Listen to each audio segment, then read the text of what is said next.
Welcome, friends. My name is Dr. Partha Roy. मैं object oriented programming with Java lecture series conduct कर रहा हूँ और इस लेक्चर सीरीज को फॉलो करने के बाद आई एम श्योर हम सभी जो है जावा यूज़ करके कुछ ना कुछ प्रोजेक्ट ज़रूर बना पाएंगे।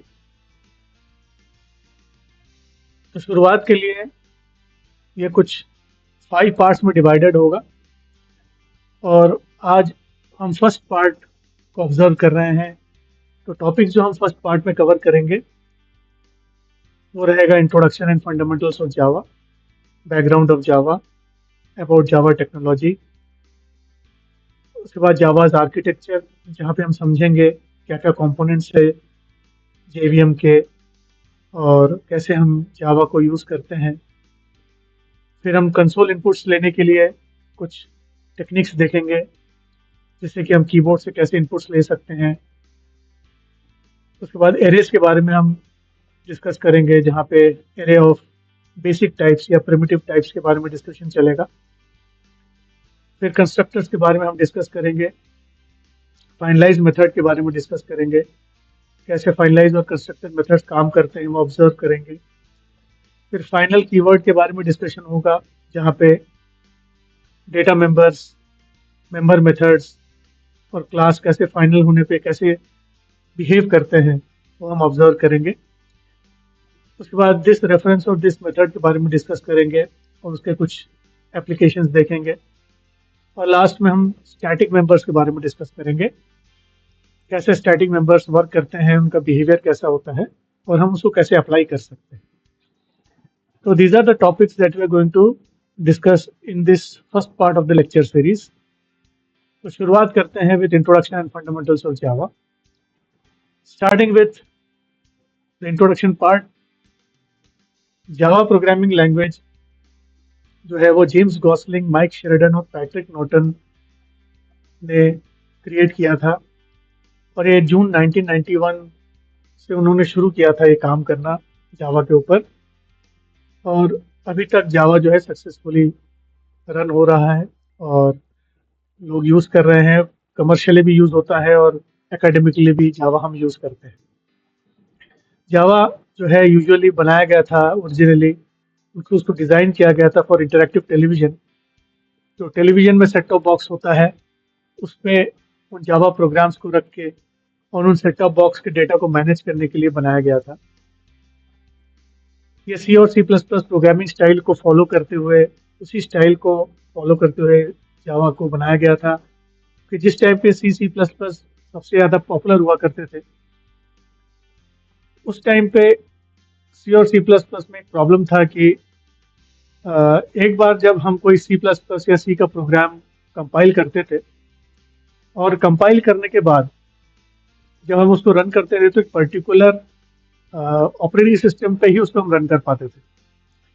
जैसे ऑपरेटिंग सिस्टम चेंज होता था, जिसको बोलते हैं प्लेटफॉर्म चेंज होता था, तो हमको उस कोड को फिर से सी सी प्लस प्लस के कोड को फिर से हमको कंपाइल करना पड़ता था और फिर जाके वो दूसरे ऑपरेटिंग सिस्टम पे रन होता था।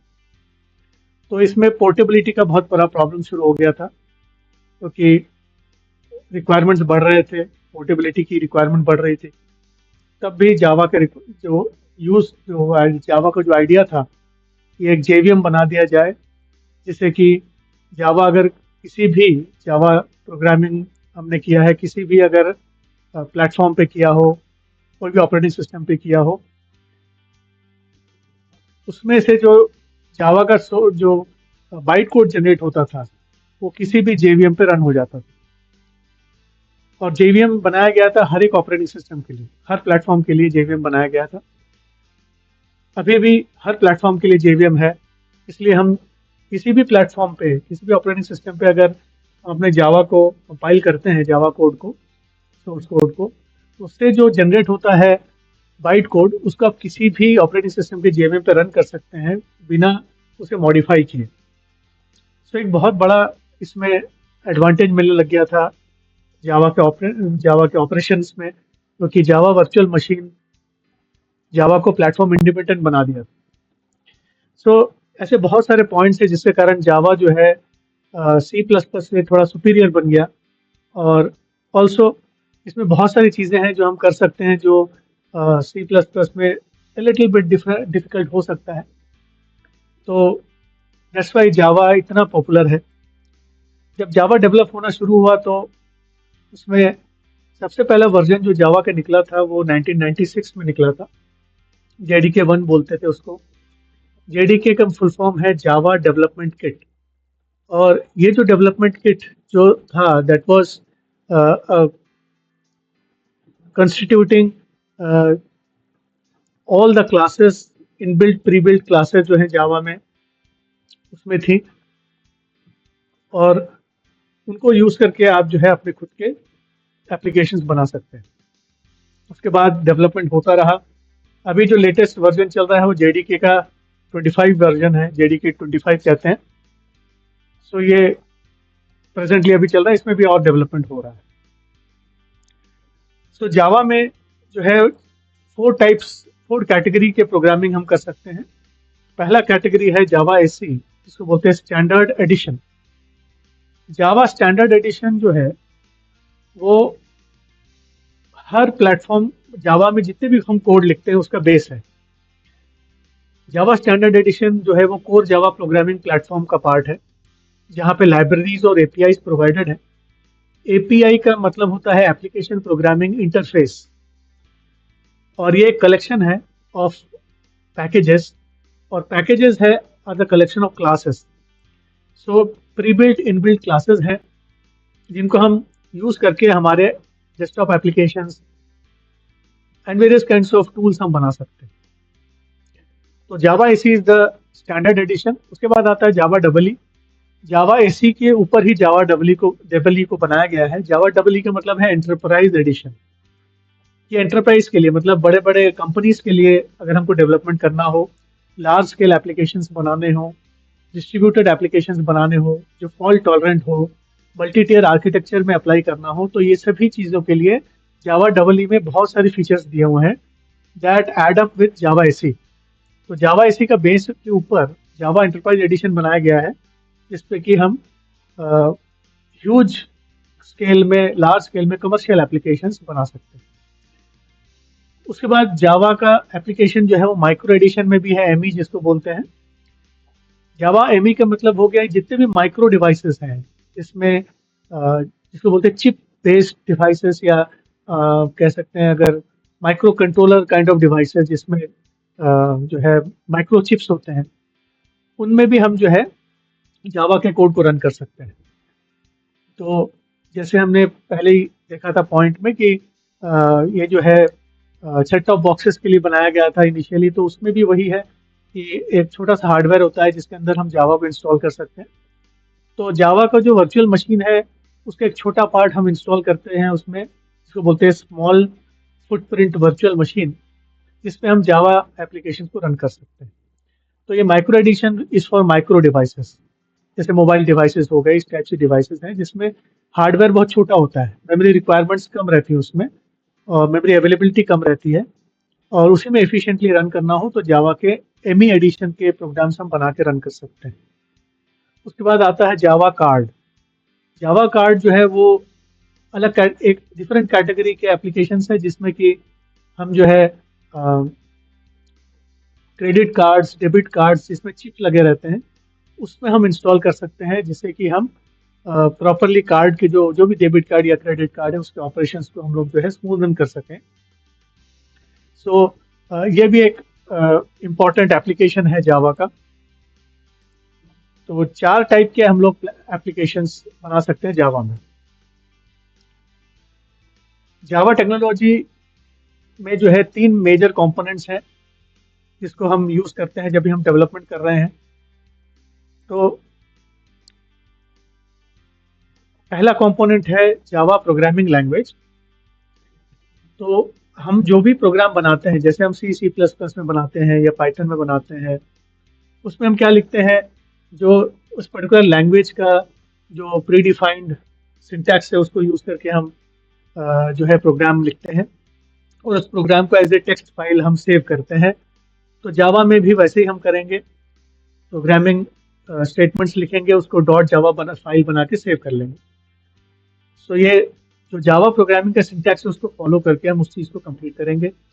और उसी प्रोग्रामिंग लैंग्वेज जो हमने प्रोग्राम बनाया था उसको हम जावा वर्चुअल मशीन को प्रोवाइड करेंगे। जावा वर्चुअल मशीन उसको इंटरप्रेट करेगा, कंपाइल करके इंटरप्रेट करेगा, और उसमें जो है उसको बाइट कोड में कन्वर्ट करके एग्जीक्यूटेबल फॉर्मेट में उसको लेके आएगा।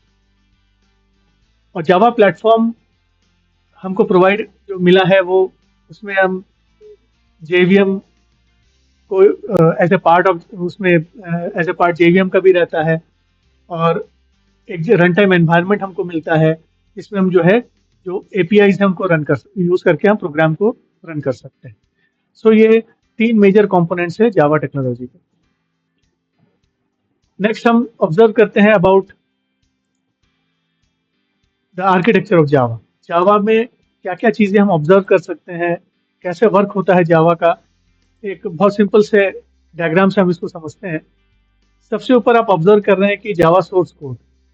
जावा सोर्स कोड वो फाइल है जो हम बनाते हैं एज ए टेक्स्ट फाइल, जिसमें हम जावा का कोड लिखते हैं प्रॉपर सिंटैक्स वगैरह यूज करते हुए, और उस particular text file co dot जावा एक्सटेंशन से सेव कर लेते हैं।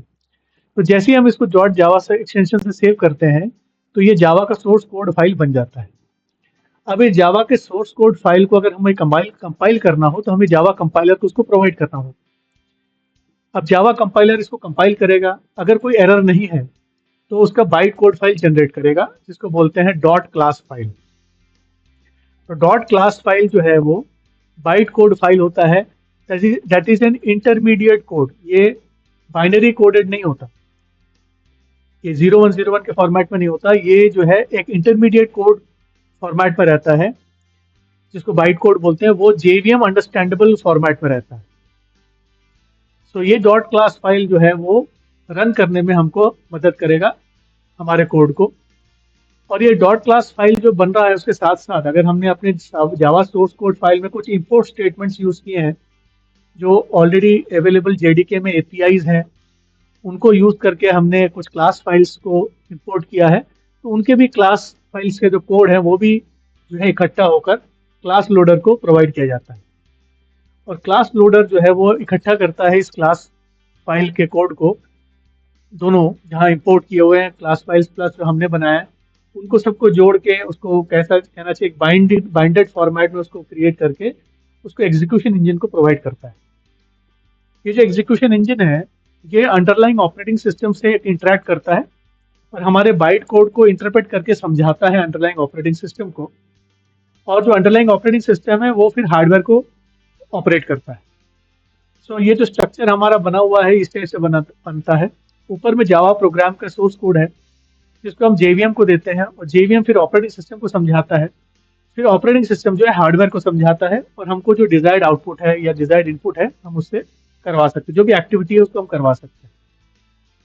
सो ये एक स्ट्रक्चर है जिसको हमको याद रखना पड़ेगा कि हार्डवेयर के ऊपर ऑपरेटिंग सिस्टम है, ऑपरेटिंग सिस्टम के ऊपर जावा वर्चुअल मशीन है, और उसके ऊपर है जावा प्रोग्राम।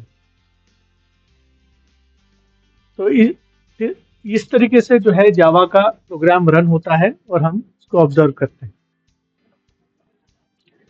नेक्स्ट जो है हम ऑब्जर्व करेंगे about case sensitivity. Case sensitivity का क्या मतलब है? जावा लैंग्वेज में यूजुअली एनी प्रोग्रामिंग लैंग्वेज में एक कॉमन फीचर होता है कि जो भी चीज़ हम कैपिटल लेटर्स में लिखते हैं, जो भी आइडेंटिफायर्स हम स्मॉल लेटर्स में लिखते हैं, उनको अलग अलग माना जाता है। जैसे फॉर एग्जांपल हम एक इंटीजर वेरिएबल बनाना चाहते हैं z, उसको वैल्यू दिया 100, और एक और इंटीजर वैल्यू मैंने वेरिएबल बनाया कैपिटल Z, उसका वैल्यू दिया 200। तो अब तो जावा का कंपाइलर है वो ये स्मॉल z को एक अलग वेरिएबल मान के चलेगा और कैपिटल Z को अलग वेरिएबल मान के चलेगा। ऑल्दो दोनों को हम Z बोल रहे हैं, लेकिन एक कैपिटल Z है एक स्मॉल z है। So this is how case sensitivity is applied in Java programming language. Small case letters वाले आइडेंटिफायर नेम्स और कैपिटल केस वाले आइडेंटिफायर नेम्स को अलग अलग ट्रीट किया जाता है। जावा में जितने भी कीवर्ड्स हैं, कीवर्ड्स क्या हैं? वो स्पेशल वर्ड्स हैं आइडेंटिफायर्स हैं जिनका मीनिंग ऑलरेडी प्री डिफाइंड है जावा के लैंग्वेज में। जावा का जो सिंटैक्स है उसमें प्री डिफाइंड है, और उनका जो एक्शन है वो प्री डिफाइंड है, उसको हम चेंज नहीं कर सकते। तो कीवर्ड जितने भी हैं जावा में वो मैक्सिमम लोअर केस में ही है, और वैसे ही हमको यूज करना पड़ता है उनको। जावा में जब हम कोडिंग करते हैं, जो प्रीबिल्ट जो जावा के जो एपीआई में दिए हुए हैं क्लास नेम्स और जो ऑब्जेक्ट नेम्स या वेरिएबल नेम्स, वो दो टाइप के केसिंग मेथड्स को यूज करते हैं। पहला है pascal casing method. Pascal casing method का क्या मतलब हुआ कि कैपिटल लेटर से शुरुआत करना है। तो जावा में हर क्लास, जो भी क्लास नेम्स हैं, चाहे वो एपीआई में ऑलरेडी प्रोवाइडेड हो, चाहे हम खुद भी बना रहे हो, हमें हमेशा कैपिटल लेटर से शुरुआत करना है। और अगर हम कोई भी क्लास नेम को रेफर कर रहे हैं जो एपीआई में प्रीडिफाइंड है, हमको याद रखना पड़ेगा कि वो हमेशा कैपिटल लेटर से ही शुरू हो। जैसे फॉर एग्जांपल एक क्लास हमने बनाया स्टूडेंट, और उसको अपन ने डिफाइन कर दिया। तो जैसे अपन ने क्लास स्टूडेंट डिफाइन किया, यहाँ पे आप ऑब्जर्व करेंगे कि स्टूडेंट का एस कैपिटल है। So class name always will start with capital letters. So ये जो कन्वेंशन हम यूज कर रहे हैं इसको बोलते हैं पास्कल केसिंग मेथड या पास्कल केसिंग कन्वेंशन। अब इसी से रिलेटेड एक और केसिंग कन्वेंशन है जिसको बोलते हैं camel casing method. Camel casing में क्या होता है कि शुरुआत स्मॉल लेटर से होता है, लेकिन जहां जहां वर्ड चेंज होगा वहां वहां पे कैपिटल लेटर इंट्रोड्यूस करना पड़ेगा। जैसे फॉर एग्जांपल मैंने एक वेरिएबल बनाया, स्ट्रिंग टाइप का वेरिएबल बनाया, स्टूडेंट नेम, और उस पर एक वैल्यू दे दिया मैंने, एम्प्टी स्ट्रिंग। ठीक, उसको एक वैल्यू दिया एम्प्टी स्ट्रिंग। ठीक, सो आप यहाँ पे ऑब्जर्व करेंगे कि स्टूडेंट नेम जो है ये क्लास नेम नहीं है, ये क्या है, एक वेरिएबल है, और उसका डेटा टाइप क्या है, स्ट्रिंग। स्ट्रिंग टाइप का डेटा है ये, लेकिन ये स्ट्रिंग टाइप का ऑब्जेक्ट है, ये जो है क्लास नेम नहीं है। तो क्लास नेम अगर नहीं है तो स्टार्टिंग का लेटर आप ऑब्जर्व करें, यहाँ पे स्मॉल लेटर से शुरू हुआ है, और जहाँ पे चेंज इन वर्ड हुआ है वहाँ पे कैपिटल लेटर इंट्रोड्यूस हुआ है। सो ये कन्वेंशन यूज होता है, इसको बोलते हैं camel casing. Starts with small letter and whenever there is a change in word we use capital letter. अब ये दोनों का जो है मिक्स करके हम लोग यूज करते हैं, पास्कल केसिंग और कैमल केसिंग दोनों को मिक्स करके हम जो है जावा में यूज करते हैं। तो ये चीज का ध्यान रखना इसलिए जरूरी है कि जब भी हम प्रोग्राम्स लिखेंगे या हम इंटरप्रेट करेंगे प्रोग्राम्स को जो जावा में बने हुए हैं, तो हमको पता लगना चाहिए कि कहाँ पे क्लास नेम यूज हो रहा है और कहाँ पे जो है क्लास नेम नहीं यूज हो रहा है, मेथड नेम यूज हो रहा है, या वेरिएबल नेम्स हम यूज कर रहे हैं या ऑब्जेक्ट नेम्स यूज कर रहे हैं। तो उन आइडेंटिफायर्स को समझना बहुत जरूरी है, और उसमें केसिंग को अप्लाई करना जरूरी है। So this was about the basics. अभी हम फंडामेंटल्स के बारे में ही डिस्कस कर रहे हैं, तो अभी के लिए हम यहीं पे अल्प विराम देंगे। Thank you for listening. Bye bye for now.